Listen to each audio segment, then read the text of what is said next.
안녕하십니까. 보이스피싱 사기 없는 밝은 세상을 만든 유튜브 보이스피싱 백신입니다. 보이스피싱 범죄는 한 가정을 파탄시키고 피해자는 극단의 선택까지 하는 위험한 범죄이기 때문에 보이스피싱 범죄자들에 대한 최근의 법원의 판결 동향을 알아보았습니다. 보이스피싱 범죄는 수사기관과 사법기관에서 전기통신금융사기로 명명하여 처리하고 있습니다. 다수인이 역할을 나누어 첫째로 조직적인 범죄이고, 둘째로 불특정 다수를 대상으로 한다는 점과 셋째로 사회에 악영향을 주는 범죄라는 점에서 중한 범죄로 처벌하며 수사 단계 시부터 구속수사가 많고 불구속 수사인 경우에도 법정 구속이 있게 됩니다. 보이스피싱의 조직별 역할을 보겠습니다.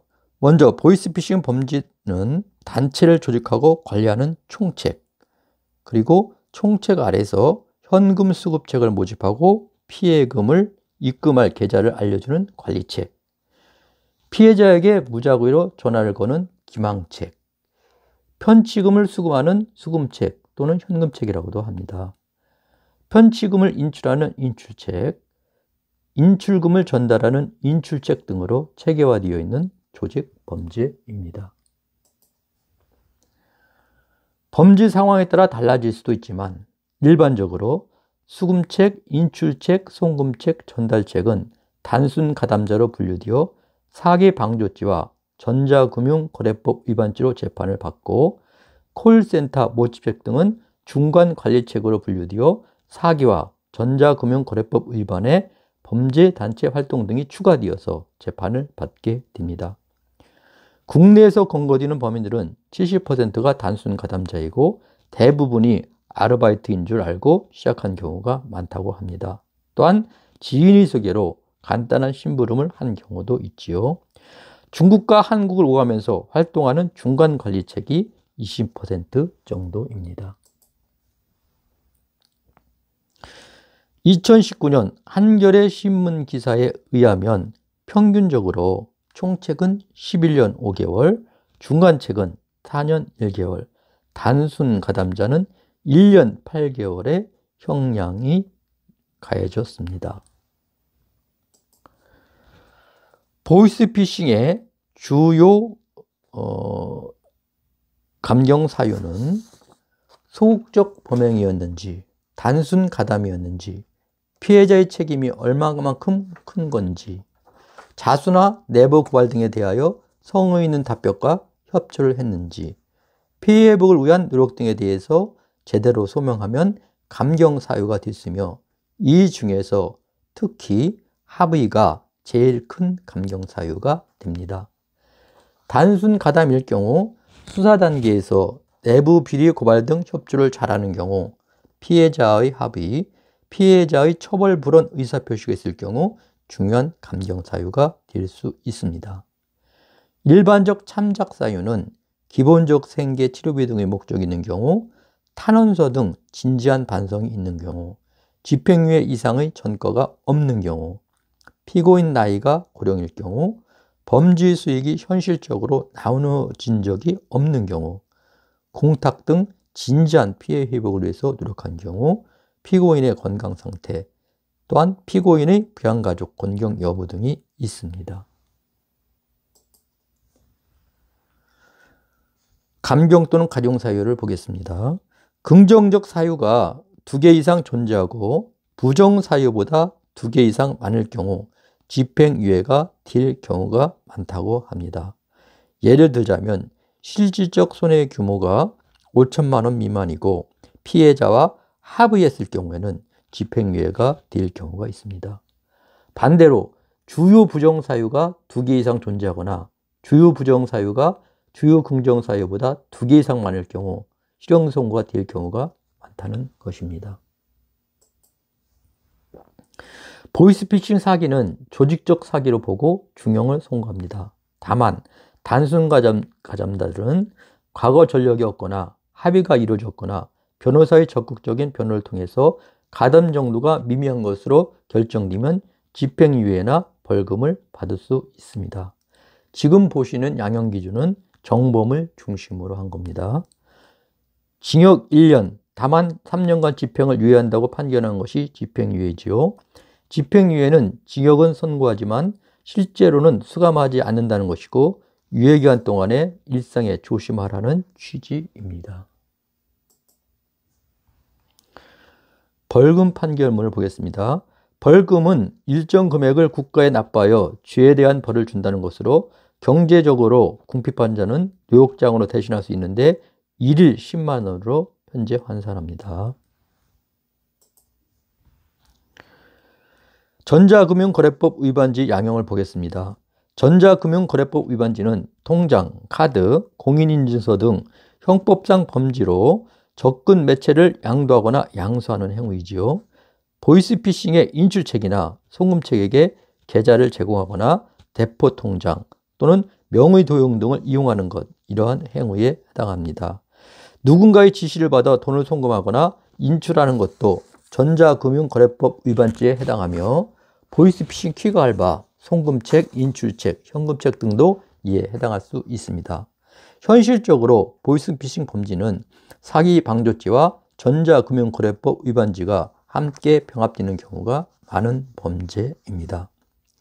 전자금융거래법 위반죄는 일반적 범행과 영업적, 조직적, 범죄 이용 목적 범행으로 나누어지며 보이스피싱에 이용할 목적으로 전자금융거래법 위반을 하였기 때문에 관련 범죄는 영업적, 조직적, 범죄 이용 목적에 해당하는 경우가 대부분입니다.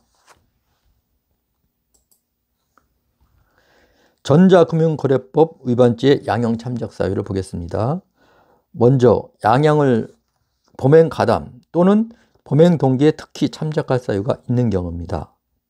자세히 말하면 타인의 강압이나 위협 등에 의하여 강요된 상태에서 범행에 가담한 경우 또는 범행을 단순 공모였을 뿐 범행을 주도하지 아니하고 실행 행위를 직접 분담하지도 않은 경우, 가족 고용관계 등으로 긴밀한 인척관계에 있는 본범의 부탁을 거절하지 못하여 부득이하게 범행한 경우입니다. 여기서 본범이라고 하면 정보를 말합니다. 대출 또는 취업 등을 이유로 제공의 요구에 응한 경우입니다. 그 밖에 이에 준하는 경우가 되고요. 두 번째로는 단순가담입니다. 범행을 주도 계획하지 않고 매우 단순한 실행 행위만을 분담한 경우입니다. 세 번째, 생계형 범죄에 대해서 알아보겠습니다.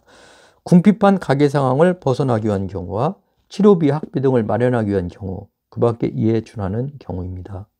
네 번째, 비난할 만한 범행 동기죠. 유흥비나 도박비 마련 등 범행 동기에 특히 비난할 만한 사유가 있는 경우는 가중사유가 되겠죠. 다섯 번째, 후속 범죄에 대하여 중대한 폐해가 발생한 경우입니다. 보이스피싱과 연관되어 발생한 후속 범죄로 대규모 경제적 손실이 발생하거나 다수의 피해자가 양산되는 등의 경우입니다. 단, 피고인이 후속 범죄에 대해서도 기소되어 다수 범죄 처리 기준이 적용되는 경우는 예외로 합니다. 여섯 번째, 일반적 수사협조입니다. 범행의 전모가 안전하고 자발적인 개시에는 이르지 못했지만 피고인이 자신이 범행과 후속범에 관하여 사실대로 진술해서 관련자 처벌 및 후속범죄 저지 등 수사에 기여한 경우가 이에 해당합니다. 일반적 수사협조가 양형에 가장 큰 영향을 미칩니다. 배상명령에 대해서 알아보겠습니다. 배상명은 법원의 직권이나 피해자의 신청에 의해서 형사 절차에서 피고인에게 피고인 사건의 범죄 행위로 인하여 발생한 피해금에 대해서 배상을 명하는 것입니다. 형사사건 피해자가 범인에게 민사적인 손해배상 명령을 받아낼 수 있는 제도로 따로 민사소송을 하지 않아도 되는 장점이 있습니다. 신속하게 피해를 변상하게 하여 피해자 이익도 회복하고 판결의 모순도 피할 수 있는 결과가 되지요. 피해자는 피해액에 대한 정확한 소명 자료를 증거로 제출해야 합니다. 손해로 인용되는 범위는 직접적인 물적 피해, 치료비 정도로 손해배상 청구가 법원에 청구된 상태라면 배상 신청을 하지 못합니다. 문제는 배상명령에 대하여 잘 모르면 피해금과 손해배상을 포함하여 요청하면서 법원에서 받아들여지지 않고 기각되는 경우가 많다는 것입니다. 배상명령의 심리와 재판에 대해서 알아보겠습니다. 배상명은 공판과 함께 진행됩니다. 배상 신청이 있을 때는 신청인에게 공판기일을 통지해야 합니다. 신청인이 공판기일을 통지받고 출석하지 않을 때는 신청인의 진술 없이 재판이 진행되지요. 반면 판사가 배상명령을 직권으로 할 수도 있습니다. 배상 신청이 이유 있다고 보거나 직권으로 결정할 수 있는데 배상명령은 유지판결 주문에 표시하여 판결과 동시에 선고하게 됩니다. 예를 들면 피고인은 배상 신청인에게 치료비 금 500만 원을 지급하라. 이 명령은 가집행할 수 있다라고 판결문에 표기하고 정본을 작성하여 피고인과 신청인에게 송달해 줍니다. 판사가 직권일 경우에는 배상 신청인을 피해자라고 표현합니다. 배상 신청이 각하 및 금지되는 경우입니다. 피해자의 성명 주소가 불분명한 경우, 피해 금액이 특정되지 않은 경우, 공판 절차가 현저히 지연될 우려가 있는 경우, 배상 책임의 유무나 그 범위가 불분명한 때입니다. 피고인은 배상 명령에 대하여 즉시 항고를 할 수 있고 피고 사건에 대한 상소가 있으면 배상 명령은 함께 상소법원으로 이심됩니다. 추징금에 대해서 알아보겠습니다. 피고인에게 선고되는 추징금은 민사상 채무와 유사합니다. 피고인에게 최근 몇 년 사이에 많이 부과되는 것으로 불법하게 얻은 범죄 수익금을 국가에서 되받아내는 것으로 이행하지 않으면 검찰에서 강제 집행합니다. 범죄에 대한 벌이 아니므로 벌금과 추징금이 동시에 부과될 수 있습니다. 부패 재산의 몰수 및 회복에 관한 특례법에 대해서 알아보겠습니다. 원래 횡령, 배임 등에 관련한 피해금에 대해서 국가가 몰수 추징하던 제도이었습니다. 2020년도에 이 법을 개정해서 보이스피싱에 확대 적용하였고 줄여서 부패 재산 몰수법이라고 합니다. 범죄 피해자가 그 재산에 관하여 그 범인에게 재산 반환 청구권이나 손해배상 청구권 등의 민사소송을 행할 수 없는 등 피해 회복이 심히 곤란하다고 인정되는 경우 몰수와 추징하는 것입니다. 수사 중에 범죄로 인하여 발생한 재산을 발견한 경우로 보통 검사의 공소와 구형 단계에서 정해지며 판사가 이를 이용하여 판결하는 경우 이 법에 따라 몰수 및 추징된 범죄 피해 재산은 피해자에게 돌려주는 제도입니다. 코로나19에 조심하시고 항상 건강하시길 바랍니다. 감사합니다.